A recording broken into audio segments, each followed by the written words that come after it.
नमस्कार दोस्तों, कैसे हैं आप लोग। उम्मीद करता हूँ आप लोग अच्छे होंगे। दोस्तों, जैसे कि आप लोग को पता ही होगा कि भोजपुरी इंडस्ट्री में सिर्फ एक ही चीज़ चलता है, कंट्रोवर्सी कंट्रोवर्सी और विवाद और विवाद। उसके बाद ही कुछ सॉन्ग आता है, मूवी आता है। भोजपुरी इंडस्ट्री में आपको हर 10 दिन के बाद एक नया विवाद मिल जाएगा, खेसारी लाल यादव को लेकर हो या पवन सिंह को लेकर हो। लेकिन अभी जो नया विवाद चल रहा है वो लेके चल रहा है मगहिया जवान को लेकर। इस पे मैं पहले एक वीडियो बना चुका हूं, इसलिए मैं आज इस टॉपिक पर बात करने वाला हूं कि आखिरकार मगहिया जवान ने अश्लीलता के खिलाफ बोलकर भी, अच्छा काम करते हुए भी खराब काम कैसे किया। दोस्तों, मैंने बहुत सारे बंदों का वीडियोस देखा, बहुत सारे बहनों का वीडियोस देखा, जिससे पता चलता है हर किसी का एक ही कहना है कि अश्लीलता खत्म करने के लिए हम अश्लील शब्दों का प्रयोग क्यों करें।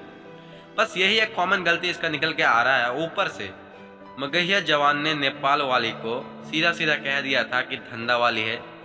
ऐसा कहना बिल्कुल गलत है किसी को भी यार। और मगहिया जवान ने गाली गलौज का प्रयोग किया अपने वीडियोस में।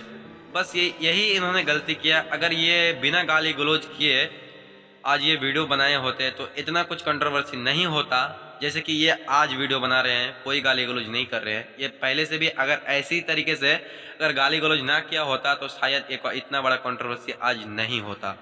बाकी दोस्तों, उसका मतलब अश्लील भोजपुरी इंडस्ट्री में इतना अश्लील चलता है कि किसी का भी दिमाग खराब हो सकता है, वो गाली देने पर मजबूर हो सकता है। इसलिए हम मगहिया जवान को खराब तो नहीं बोल सकते हैं। बाकी तुम लोग की क्या राय है कमेंट में ज़रूर बताओ, और चैनल पे नए हो तो चैनल को सब्सक्राइब ज़रूर करो।